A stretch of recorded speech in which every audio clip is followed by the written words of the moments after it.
Hello and welcome to another edition of Comics and Pop.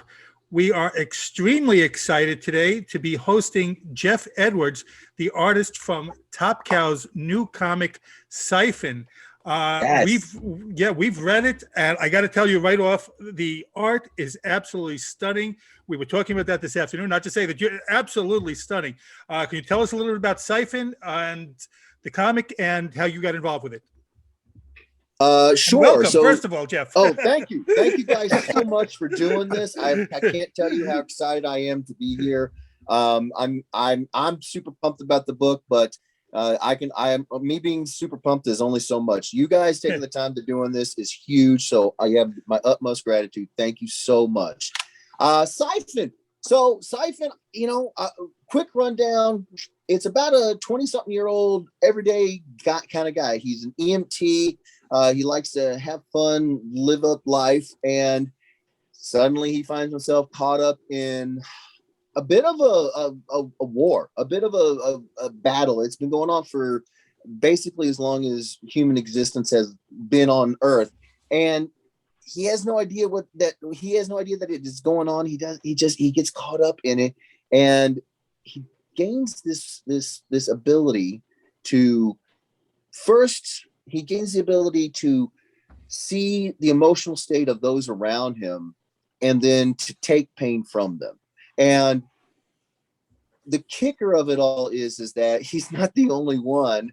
And therein lies the struggle. And he's got to learn how to take on this power, or take on this pain and these emotions, but also deal with them, because it's not like they go away. He takes them on, and then if you're in a really down, depressed state, he takes it from you, and it's a huge gift to you. But then he's got to deal with it. So He's got the burden. It's pretty intense. It's pretty deep, and the thing that I like so much about it is that you usually have that sort of trope to the superhero where their day job is some kind of either completely wallflower or over the top, like the guy you don't notice or the billionaire playboy. We all know that. He's not. He's an everyday dude who puts everybody in front of him, puts everybody else. He's the mom that takes care of everybody. He's the dad that puts everybody first.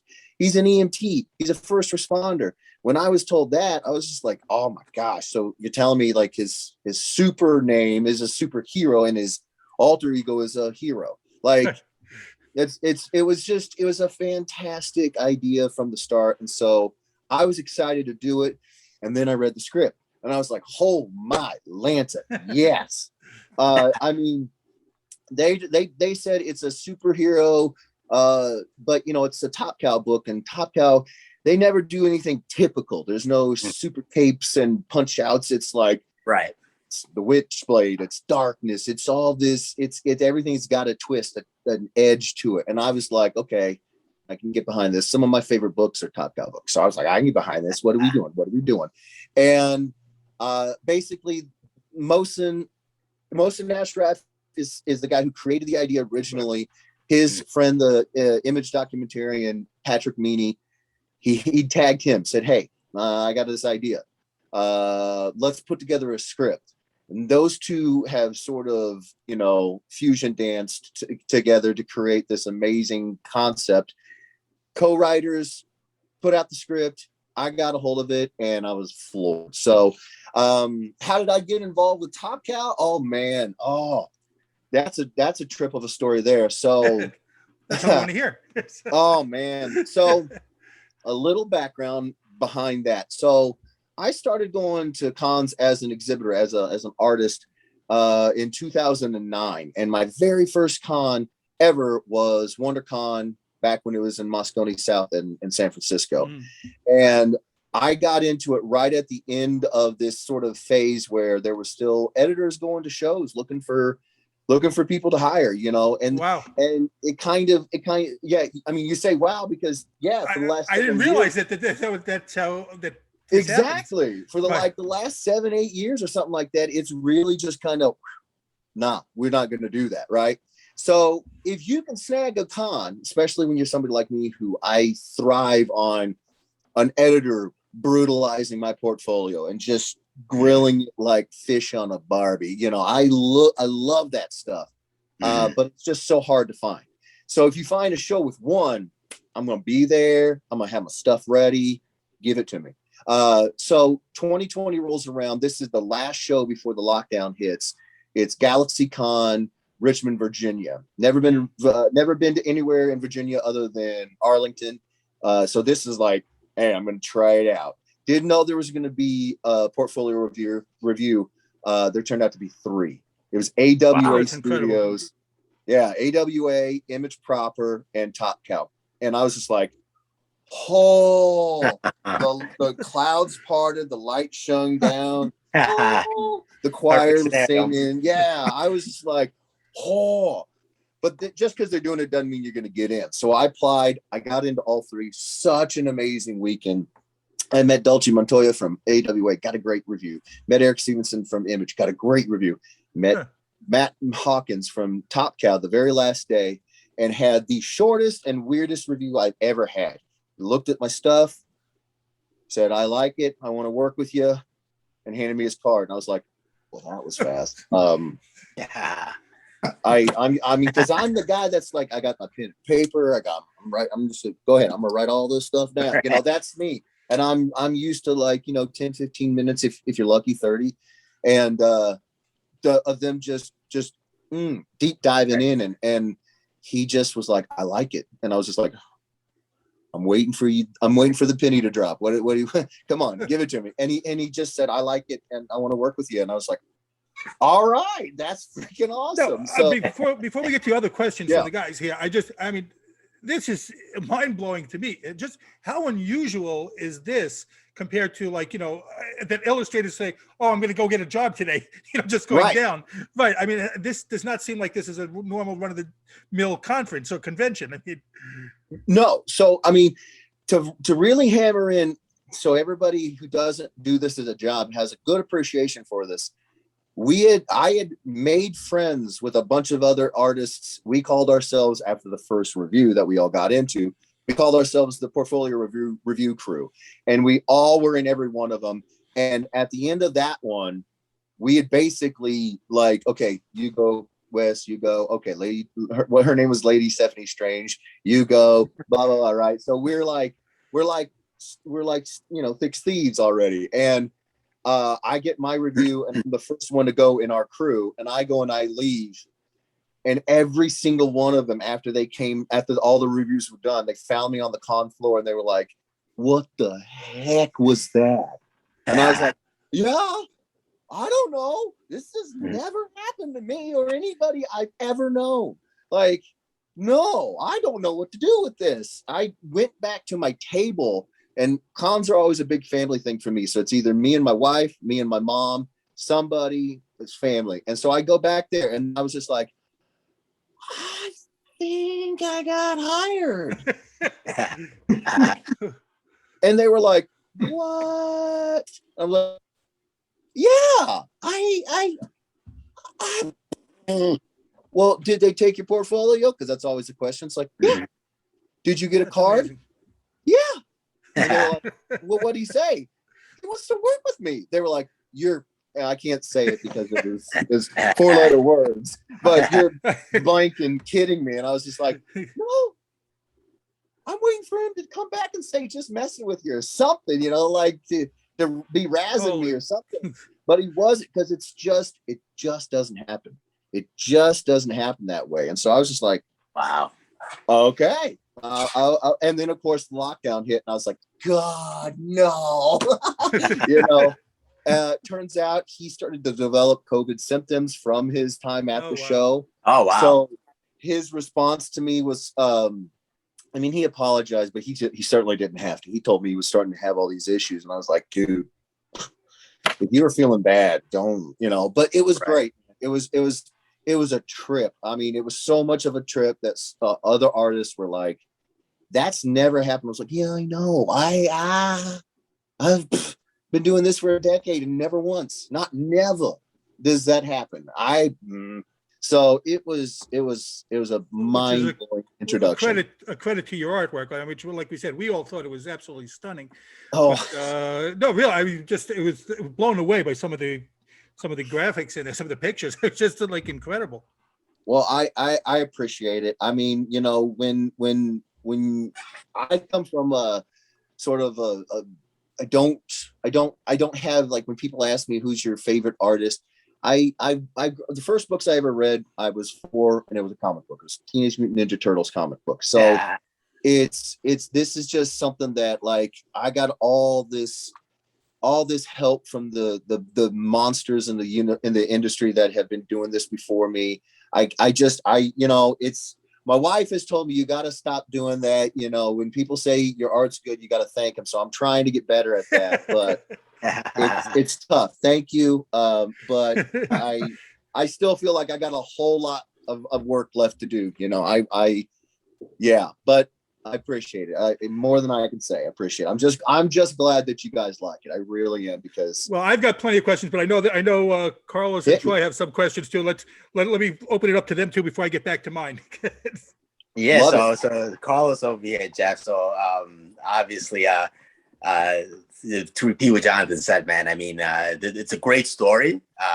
Like you said, the character is awesome. It's the Silas character. He's an EMT, you know, regular guy, gets these powers. You know, everything that's gonna happen, I guess it's, you know, it looks like it's gonna be a really good story. Is this gonna be like a mini series or an ongoing series, or? So it's a limited series. So we're going 3 issues right now. And I mean, obviously, if it does well, if people pick it up and they love it, I mean, nobody's going to say, no, we don't want to do more, right, you know? Right.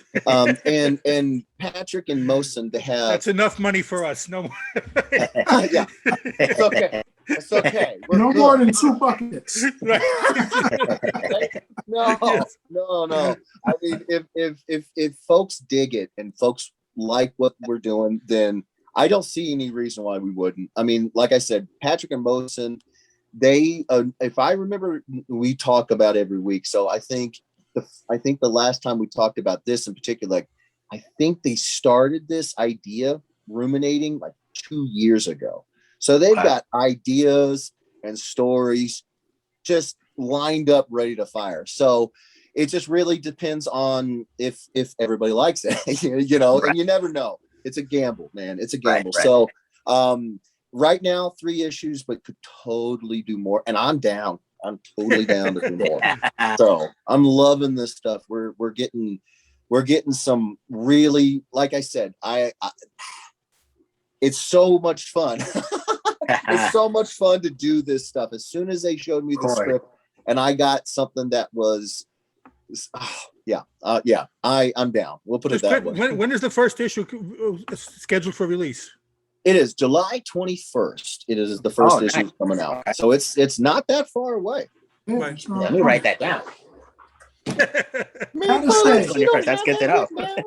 I don't have that right now, brother. Come on, Carlos. Come on. I'm just I'm slipping today, brother. I'm slipping. It's all right. I love it. I barely know what day of the week it is anyway. So the first thing I gotta say is, I say the word dig a lot, and I dig the fact that you said dig. That's cool, because I feel out of place saying I dig it all the time, but I dig it. Nice. And I think that you dig it. So let me ask this: his powers, from what I gather, are passed down through a lineage. Are these people related? No. Or is it passed down through certain warriors? No, there's warriors, there's shamans, it's essentially it's a spirit of ideally the first thing that this Syphon spirit, if you want to think of it that way, looks for is a compassionate soul. It doesn't necessarily have to. It has to have a host though. So if there's, say, instead of a Japanese Shinto priest, there's a samurai warrior next to whatever the scene is where the previous host is no longer alive. You'll go to the samurai instead of searching far and wide. You know, it's looking for a host. So yes, it's a lineage of generations that go back basically to the beginnings of mankind, but it's not like there's a set Bloodline. prerequisite for being a siphon. And some siphons hold it for a matter of a few days. Some hold it for years and years and years. It just depends on, once you get this power, how do you use it? Do you use it to help other people? Then learning that it'll wear you down. You'll age faster. You'll get your actual body will age faster. And sometimes when that happens, they decide, I'm gonna hold back because I don't want to look 75 when I'm 30, and some don't. Some give that sacrifice and it shortens their life. So it's a pretty dynamic power set. It comes with a lot of responsibility, and depending on how you handle it, you can live a very long life or you can live a little short life. You can make, there's no set standard. So it can go from a Tibetan priest from the White Lotus clan to Johnny Bag of Donuts over in Brooklyn. And if Johnny Bag of Donuts isn't using the power correctly, it'll leave him. No. So it's not about how you use the power correctly. You have all agency. There's a war going on. And if you decide that you don't want to fight in this war, or if you decide that you want to be a bit of a mercenary in this war and you can take someone out, their life as a siphon has come to an abrupt end. So there's more involved here. Since you guys have seen the review copy, I would recommend you go to a certain page in which there's a long line of siphons from history, and you'll see there's Hindi shaman, there's Hebrews, there's samurai, there's Nordic siphons, there's Aztec siphons. Basically, every continent has had a siphon in this long lineage, and it's just traveled around the world. That was my favorite page in the whole thing, by the way. I love glad you that did. page. Was incredible. And by the way, Troy, I don't think Johnny Bag of Donuts shows up till issue number 3, actually. So I think you just spoiled Right. it. Thanks, Troy.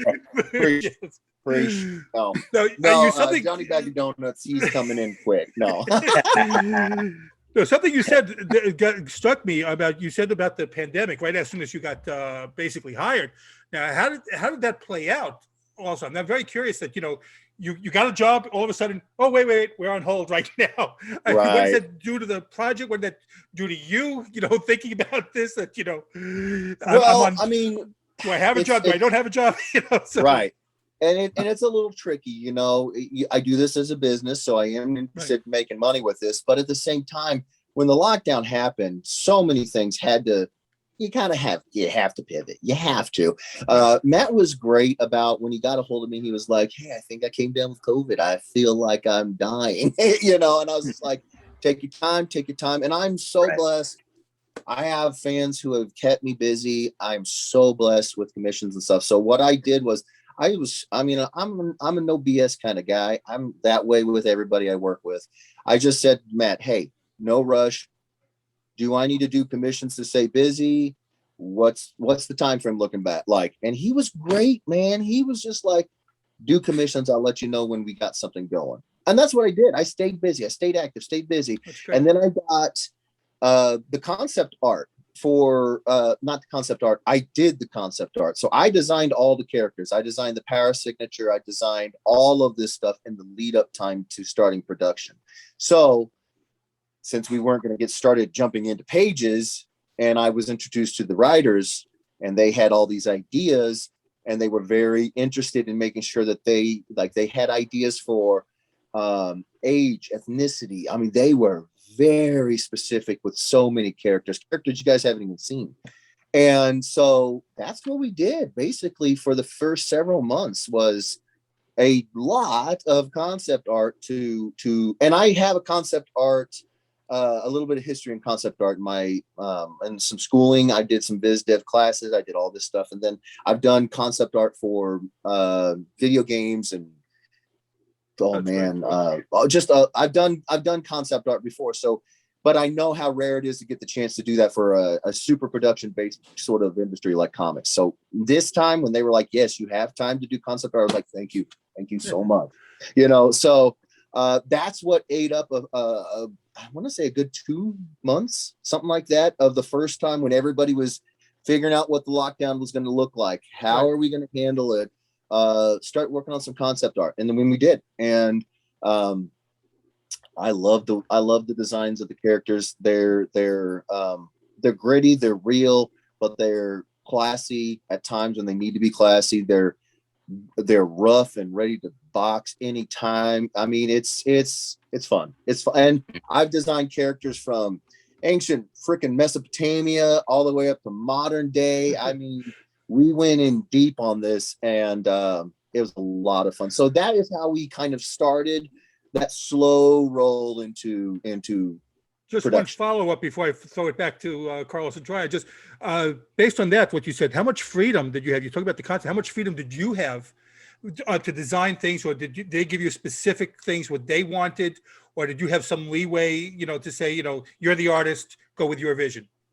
So yes and no, and that's one of the things that I got to give huge thanks, Patrick, Mosen, if you see this, thank you guys for being so freaking awesome, because there were times where they had ideas for characters and they were sometimes inspired by, say, real life people, some say ideas, and we would have a true collaboration. There would be times when I'd be like, no, I don't think that's the right choice for maybe legal reasons. The last thing I want to do is Brian hitch it up and draw a famous actor as Nick Fury without getting permission.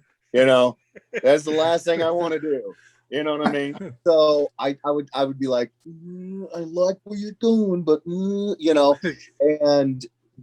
plus the other thing is when you take straight from life, you don't take that opportunity to create something new. And I'm all about that, creating new characters, create new characters. So they were great. They were like, if they were, for example, pulling from a real life person, I'd say, okay, I see where you're going. We're not going to just take from them. We're going to be influenced. We're going to create a new character, and that person will be influenced by your real life source. And so they were great about that, because some folks, they won't. They are like, I want this person in, but Patrick and Mosen have been amazing. So good. Here's a great example. The character background for Silas was a 20-something-year-old man, chiseled features, originally Mediterranean / Greek ethnicity, curly hair with an undercut. That's what they told me. And that sounds specific, but there's so much that you could do with that. And so I said, okay, I used to live out in San Francisco. So, I saw so many different, that city is amazing. There were so many little pockets of cultures, little China, little Singapore, little China, Chinatown, little Japan, all these places. And I was all over the place out there. I mean, I was walking around all over the place. So getting to see a lot of, and ingesting as much culture as I could out there, I was loving it. So when he was that specific, I was like, yes, okay. I got basic ideas of sort of fun things that everybody that I know, if they're Greek guys, they all have a beautiful beard, like a sexy right? So I got this curly Brillo pad nonsense going on right now. So I was like, Silas has to have a beard or stubble or something, because that's just, and it works to really accentuate the jawline, and it gives him a little bit of a normal everyday kind of guy I feel, right? And so everything that we did as far as the characters, it was a lot of freedom. But the good thing is that Patrick and Mosen had specific ideas but weren't married to it. They had ideas, they brought them in, they said, you are the artist, what do you think? I would say, I like this, let's twitch this, let's tweak this, let's move this. And they were great about it. And then in the end, they loved what we came up with together. So I had a lot of freedom to work inside of a very specific box. And it was a blast, man. It was so much fun. Let me throw it back to the guys now. So I guess as a comic book collector, when Jonathan was talking about the pandemic, how it affected everybody differently, comic book prices have been crazy, man. I mean, the past year, everything's been insane. You know, everyone is like, speculating on, TV shows and movies that are coming out. And so people have been buying up, a lot of people have been using their stimulus money and stuff to buy comics. People haven't been going to cons and stuff. So, Right. all the money that people save up for cons, they've been doing it buying comics. So the comic book industry's been kind of booming. So as an artist, Jeff, are you a collector as well? Do you collect the comics? Is there anything that you follow? Anything that you're reading? Or Oh baby, I'm a comic book reader before I'm anything else. Are you crazy? I haven't stopped reading comics since I was 4, man. I got the entire library collection of Hellboy from Mike Mignola. I got every ultimate hardcover edition of Invincible. That was my favorite book for years. People were like, "What's Invincible?" I'm glad you asked. What'd you think of the show? Tell you. Let me preach you the ways of Ryan Otley and Robert Kirkman. You're gonna be blown. Your mind's gonna be blown. So, yes, I'm a huge collector. My favorite character, unfortunately, is getting and I say unfortunately because the spec market is making it to where I can't get any books. My favorite character ever is Darkhawk, and they just announced that he's going to get a little bit of love. And so I've been on the hunt for reader copies because my originals are, the ink's coming off. I mean, I've read them so many times, and now I'm like, I can't find anything from less than like $80. What the heck? Right. So I feel the crunch. I feel the struggle. Yeah, but at the same time, I mean, I'm so happy that it's happening. I really am. I was a fan when there was not so much interest in comics. I was a fan when there was a huge amount of interest in comics. And where we're at now is really, really encouraging. So yes, I'm some of my favorite books right now. Did you ask me what my favorite book is right now? Yeah, what are you reading now, man? What am I reading right now? Since I'm still dealing with the heartbreak of Invincible ending, and then they got the show out, and that was a good, a little palpitation, a little clear. Yeah, that got me breathing again. Right now, I'm a big fan of. I was following Rumble for the longest time. I love Birthright, Oblivion Song. What else do I got up in there? Anything Grendel. They just had the Devil's Odyssey that I think it wrapped up a few months ago. Been reading that. My wife's up there reading Low and Monstrous. I mean, I'm reading so much. Right here, just quick access. I've got Court of Owls, the Unwrapped edition. Oh, wow. Batman, David Finch Unwrapped edition. Nice. Power of X. Oh, and this is signed. This is my signed copy. So I don't even mess around. I'm at the shows. I'm in the mix. So yeah, I mean, I'm reading all kinds of stuff. If it's older books, I'll still read them. If it's newer books, I'll read them. If it grabs me, I'm in. So yeah. Memo, Troy, remind us later on that we have to send Syphon over to Jeff to get this autographed. Remember? Remind me later. I would love to. I don't know where you guys are based. I think, Carlos, did you say that you're based down south? Yeah, we're in Jonathan and I are in South Florida. And, nice.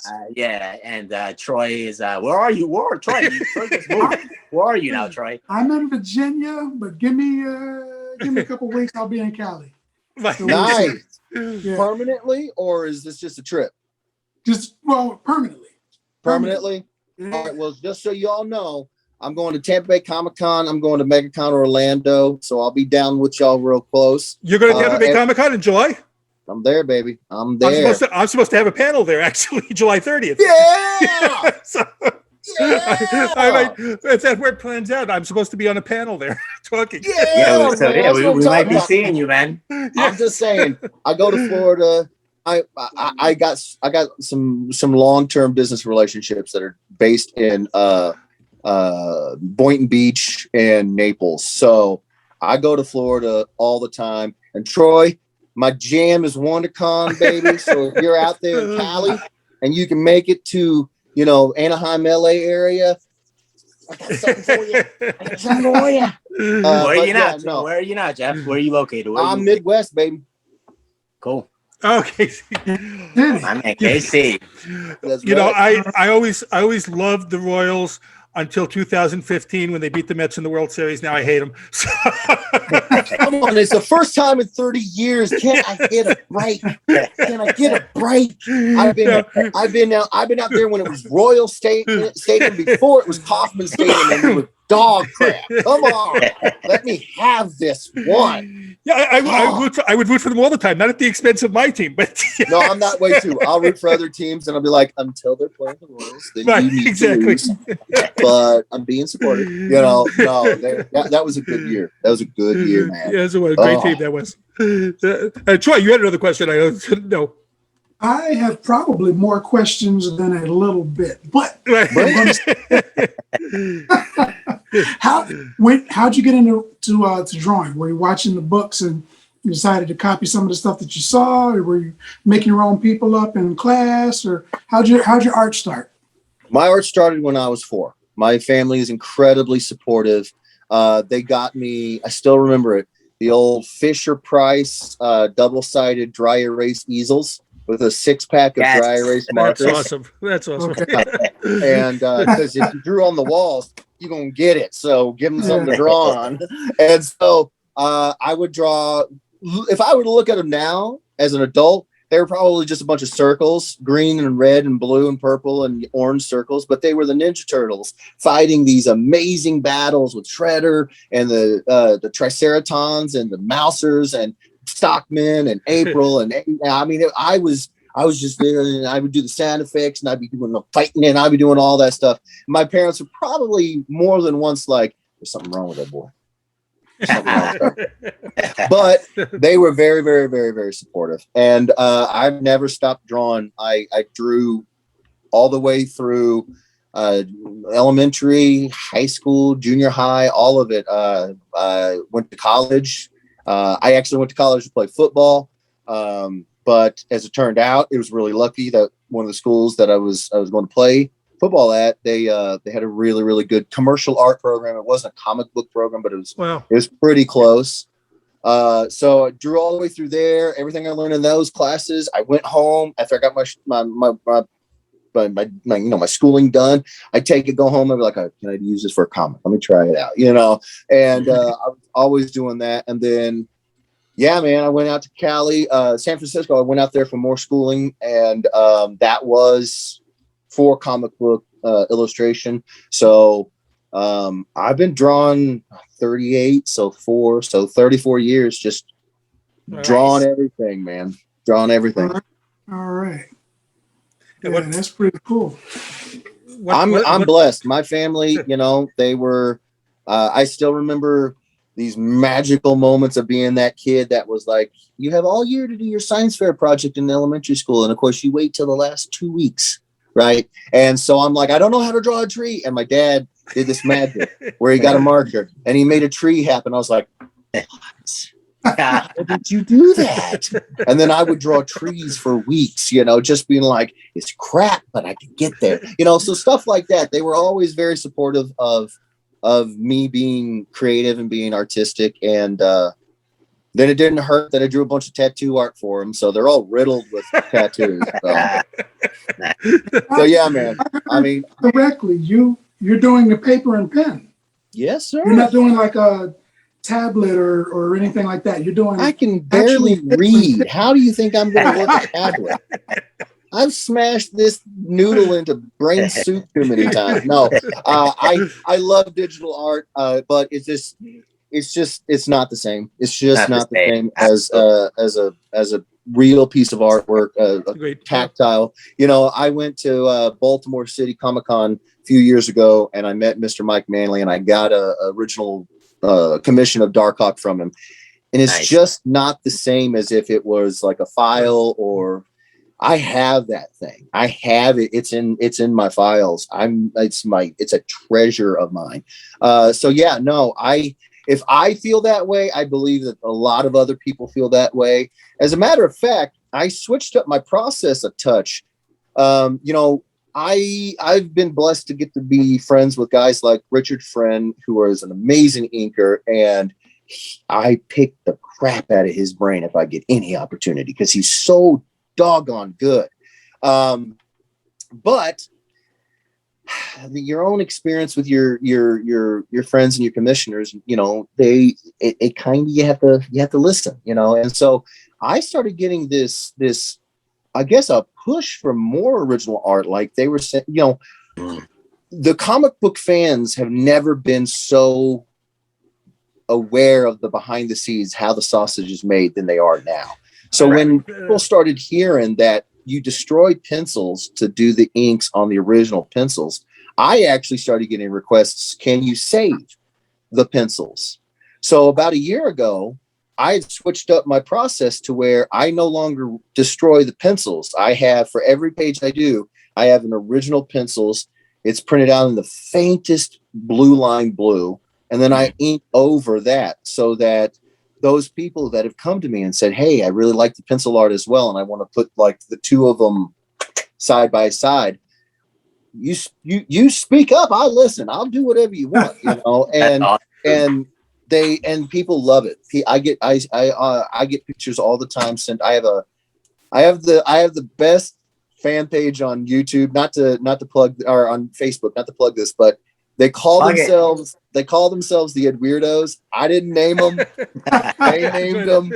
It's hilarious. It's obviously play off my name. And we got like 500-600 people in there. And anytime they get a commission or a page or something, they want the two. They get a big like Michael's frame. They put the picture, they post it, and it's just so much fun, man. So like I said, y'all want it, I'll do it, you know. And so yeah, I actually think I'm so old school, I'm going back in time with my process, you know. But to me that's the best way that comics were made. When I just got Darkhawk 46, and I opened that thing up and I smelled that old newsprint. I was like, oh baby, yeah, like that's the smell right, of a you know. comic. Absolutely. Yeah, man. So old school is the way to go for me. Let me ask you this, Jeff, real quick. So, doing commission work, has anyone ever asked you like to commission something, and you're like, no, there's no way in the world I'm going to do that? No. I once had somebody say, can you do the entire cast of Walking Dead in 211x17 side by side this way? And I did it. There's 100 and something characters in there. And there was like a giant zombie head on the ground over here, rotten and flies. And then Negan, Rick, Carl, all of them. Oh man, I would love to see that. Everybody, you know. And to this day, he still gives me the business because that's not the most characters in a commission I've ever done.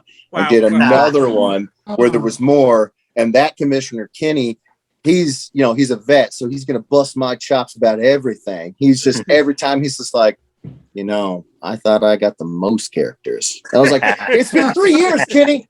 It's been 3 years. So no, I mean, there's the only time it's ever a no is for time. Like if I'm at a Sunday of a con and somebody says, can you do a steampunk Galactus with a Silver Surfer and Parax? I'm going to be like, oh no, sorry. But no, I don't know if I'd be able to do that if you got here Friday, bro. Okay. But as far as like a standard, I won't draw. I don't draw, you know. I'm very close with my mom. She's a very strong lady. She raised me and my two brothers. My dad also, I don't want to take away. My dad's gonna be like, whoa, where was I? You know, but you know, some of my favorite characters are like, my favorite female character is Wonder Woman. Always has been, always will be.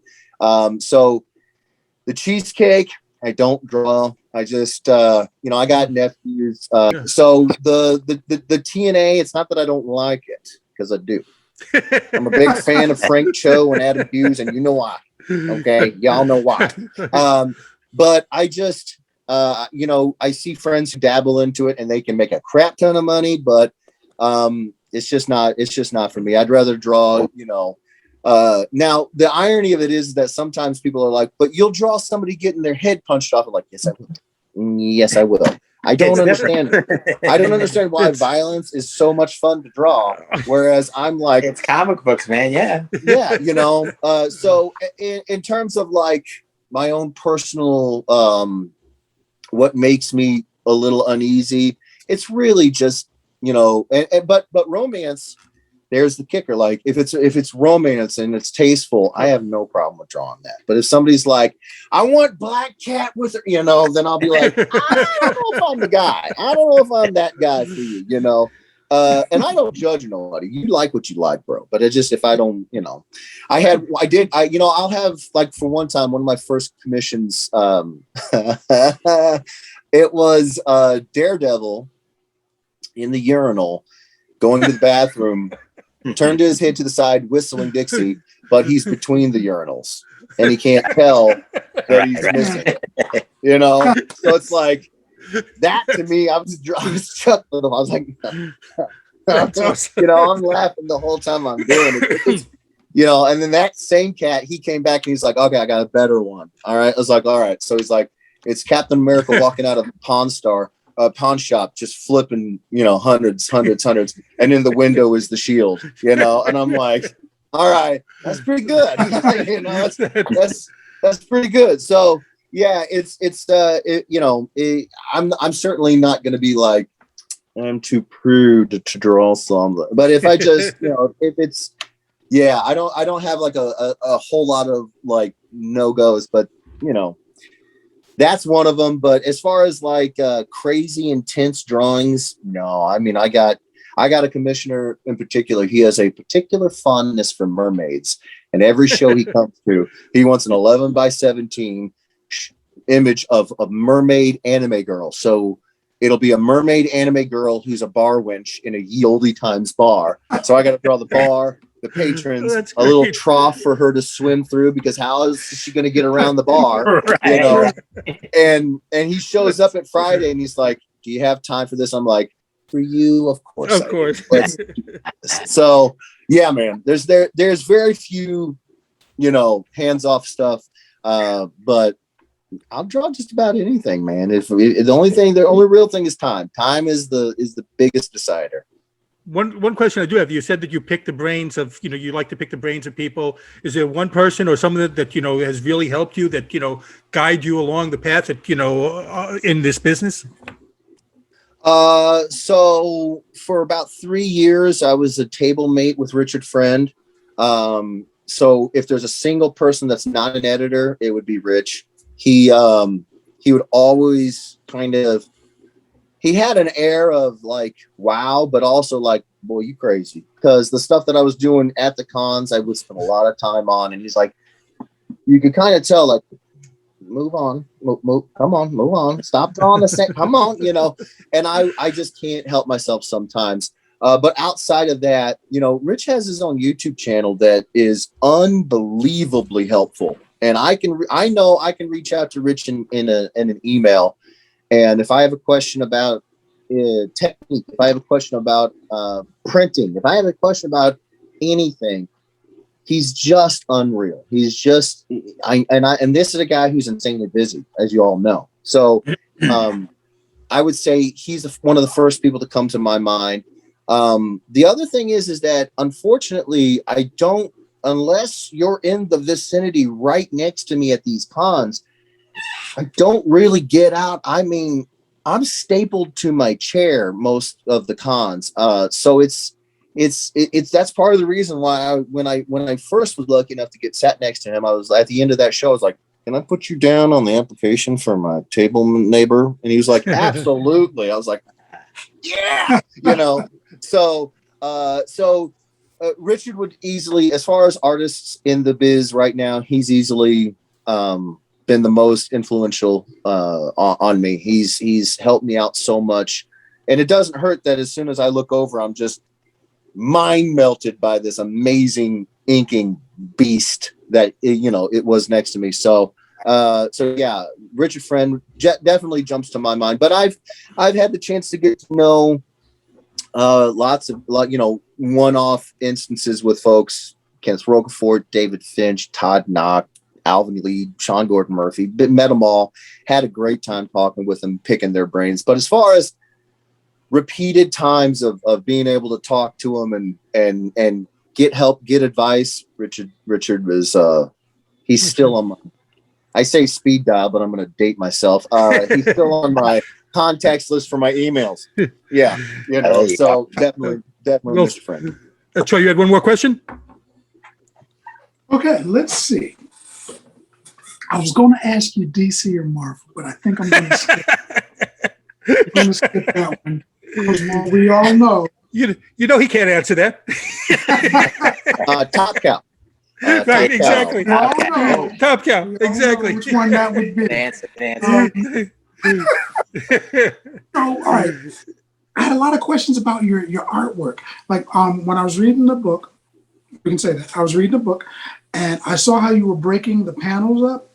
Mm-hmm. Like I can't remember exactly what was happening, but there was like the energy dispersion was breaking up the panel, and the people were in between that. And yes, I thought that was kind of cool. So it didn't have like the regular, like I'm looking at you guys now, and it's almost comic book panel because it's got the sweat, and we're all in there. But you had like an energy thing, and I'm thinking, well, that was kind of cool. I'm glad you dig it. I do dig it. I'm glad, man. That's great. Oh, because I've been drawing it. I have no idea if anybody likes it. I'm just like, please, I hope people dig this. So to hear that somebody's out there that they're vibing on that, I'm like, awesome. that was cool. I was looking at it. I was like, man, that was kind of cool because there's a dispersion of energy. So for that person, they're like, pow, the energy's going out. But for each individual person, they're experiencing that, but they're in between it. And I was like, wow, that's kind of cerebral, if I'll use that word. And I was like, he's a cerebral artist. I kind of dig this. So the stuff that you were doing, like a lot of the things that you were doing in the different panels, like the last one where there was like the swirl and everything, that because it wasn't just, hey, I can draw a guy punching another guy in the face and there's a bam over his head. There's that. But you were like, look, this guy, look at the expression on his face. Look at this. There was more to think about. Yeah. And I kind of like that when I was, it was a good story. I'm reading the story, but the artwork, I was like, he knew what he had to draw, but he thought about it before he did it. I'm artist a little bit. And nice. When I was in school and everything, we would draw stuff. And sometimes I would say, okay, yeah, right. Like you said before, a tree, I would say tree. Okay, straight line, branches, leaves. And that was it. But later, as I started to develop, I was like, you know what? It's a tree. It's got shadows. There's different colored branches. Maybe there's a little kitty cat up under the tree, man. Who knows? So there's extra stuff that's happening. And I didn't put the thought into it, but I see with your years of experience that you grab the picture and you're like, okay, well, this is what's happening, but what's really happening? And while I was looking at the pictures, I was like, okay. And I don't want to give anything away to the audience, but the one gentleman in the chair with the thing behind him, with those artifacts on the wall, circular behind him, I was like, that was kind of cool. Because if I woke up and I saw that, I'd be thinking, yeah, I'm going to need to dial a friend. Because you could tell if that person was in trouble. I could tell, I could feel it. I was like, oh, there's definitely a tension there. Like, I might be safe. Then you look over, you're like, I might not be safe. What's going to happen next? I don't know. I mean, I know because I know what happens in the rest of the book, but you know what I mean? I like that a lot, and I'm curious where your concepts come from. Is it like panel by panel? You're just thinking, okay, well, this is what I got to do, or do you have the entire book thought out? Right there, okay. No, first off, that's awesome. I'm so grateful that you're saying that. That is a huge boost. Concepts, so. For the longest time, I would read the whole book, 22 pages, 20 pages, whatever it is. And my process from there is I go to, I have printouts.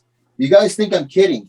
I'm not kidding. I am I'm as analog as it gets, and I do thumbnails on toner paper, just crappy paper. I have a light box that I will adjust. All the kids out there are like, man, he could just put that on a layer and he could adjust it and he can move opacity. And I'm like, yeah, I could, but I grew up with light boxes. And they work and they're fast and I know how to use them. And I don't, when you got no time, you got no time. So, so I conceptualize everything out. And then I send those off for approvals. The editor, the writer, everybody involved with editorial, they look at it and they'll pick apart, move or all that stuff. And then we hammer it out into a place where the layouts are approved by everybody. And that's when I started on the pencils. About a year ago, about 2 years ago, I stopped that because I found that one of the things that became a bigger priority than I really understood, like I was doing it before, but I didn't really see it in myself as clearly as I did. And it was a eureka moment. I said, that energy that has to be put into the page. By the end of the book, I'm not riding on this momentum, this high excitement, because I knew about it weeks ago. I knew where this book was going at the end of, and truthfully, when you're working in the indie scene, when you're working with young guys, when you're working with writers who don't have years of work, it's best to do it that way, because if you also know where the book is going, you can suss out any continuity errors before you're in the middle of pencils and it's crunch time. But when I'm working with guys like these guys and these incredibly talented guys, there's no reason to worry about that, So I don't. What I do now is every 5 pages, I only read 5 pages of script. I get it all, but I only read it and I conceptualize out about a quarter of the book. And we do the same process, but a miniaturized version of it. And then I pencil 5 pages. Then I do I go back to the script for the next 5 pages, and it's like Christmas all over again. And I get that juiced up, like, yeah, and then I capitalize on that. I instantly go into the layouts and I get that excitement. I put it into the layouts. I put it into the art, and I try to make it to where there's no lull afterwards. No, you don't get that high and then you come down and then you're trying to make something hyped up when you're just like, meh. No, my juices are flowing. Ideas are coming left, right, and center. So I'm just firing them down into the layouts. And it's really, really helped me keep that energy, keep that momentum in the artwork. And some of the folks that I've worked with have been kind of like, I don't know about this. But then it always worked out. So it's like, good. But Top Guy was like, however you do you, boo, you do it.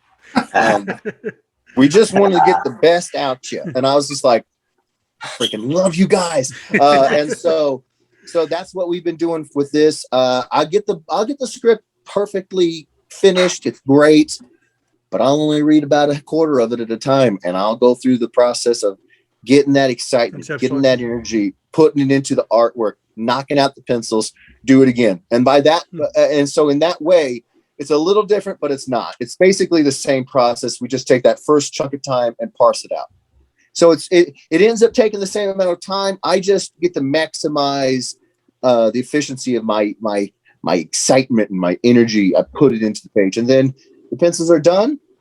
They all go off for, again, another round of approvals for editorial. They come back, they make little changes here or there if there's any. There's been some, but honestly, they've been great. When the script is that good, and as long as I don't start drawing Batman in a Top Cow book or something crazy like that, then we're good. And so once the pencils come back with approvals, I jump into the inks and I just start slinging ink. And yeah, man, it's been a pretty simple kind of caveman process. I mean, I keep it as simple as possible. I take some of that digital stuff, that digital, chicanery I was throwing out early. I have implemented some digital process. I'm talking to you guys on an iPad Pro, and I grew up learning perspective by hand, doing grids, knowing how to place everything. But much like knowing how to count, you can use a calculator, and I was always taught in math class, if you got to know how to do it without the calculator, else it's a crutch. So Right. it's the same thing with like perspective and whatnot. I know how to do 2-point, 3-point. I know how to do it all, but it's faster if I jump on Procreate and I just slap grids down. They match the layout, but I don't have to sit here on an 11 by 17 monster sheet and be like rulers that are like yardsticks. And I'm like, okay, hold it, line, hold it, shoulder crimp, line. It's so there are some parts of the process that I've digitized a bit, but it's nothing that you see on the boards. Everything that I do on the boards is all by hand, and it's construction lines and stuff like that. If you're trying not to have an assortment of radiating lines everywhere in the panel, doing it digitally will help. So I give digital artists a little bit of guff, but there's some plus So to useful. it. Jeff, before we let you go, I have to ask, what are you working on next? Are you On allowed to my say? table, on my table is Syphon. So yeah. So we're finishing that up, and you know how it is with creator-owned books. You don't know how it's going to go. We're just hoping that people dig what we're doing. If they do, go grab a copy. If you like what we're doing, then I don't see any reason why that won't still be the answer in another month or two. I would love for it to be. I truly would. This has been an absolute blast of a project. Good Lord. To work on. And I'm hoping that I'm working on this for a long, long time. I really am. These guys are great, and the story I hope so. And other than Tampa Bay Comic-Con, where are you appearing? So I actually just made this announcement on the fan page, the Ed Weider's fan page, last week. So I'm going to Tampa Bay Comic-Con, MegaCon Orlando, Planet Comic-Con in Kansas City. I'm going to El Paso Comic-Con. It's the first week of September, and then first time ever I got into New York Comic-Con, baby. So wow, that's great. yeah, Congrats. man. So October going to New York Comic-Con, and looking to try to also get into Baltimore, because I was part of an anthology that is hopefully going to get a nomination for a little bit of an award there. We'll see. Awesome. We'll see. The first round is an internet call-in, not call-in, but vote-in, and fingers and toes and eyes and legs. Absolutely. Everything I can cross, I've crossed it, and we talked about it. And the fan page, like I said, they're incredible. So I told them about it, and they started sending me confirmation emails. I voted for you on pencils and inks, and I'm like, you guys are amazing. So if that happens, I've told them, as far as that goes, just getting the call in, that's like the people's choice, because then after that, it's a jury thing with industry folks. I'm just like, if you guys dig it enough, and I end up just getting a tap on the shoulder to go, then that is freaking huge. So, but I don't know. Baltimore is where they give out that particular award. I'm not going to say I'm very superstitious, but yeah, hopefully I'll have a very, very good reason to go to Baltimore. So as of right now, New York is my last scheduled the only other option might be C2E2 in December. But I've applied. I haven't heard back from Repub, so we'll find out. But yeah, for right now, it's Tampa Bay, MegaCon, Kansas City's Planet Comic-Con, El Paso Comic-Con, New York Comic-Con. Busy guy. Absolutely. Well, Syphon comes out in a couple of weeks from Top Cow Comics. July 21st. July 21st. Make sure you go pick it up. Yeah, I wrote it down. Again, we want to thank Jeff Edwards. Jeff, thank you very much for joining us. This has been a great pleasure for us. And again, welcome back anytime. Oh my gosh. Thank you guys so much for having me. I've had a blast. If you guys want me back, all you got to do is reach out. I'm there. And no matter we appreciate that. Absolutely. Again, this has been Comics and Pop. Thank you for watching, and make sure you subscribe. Take care. Bye-bye.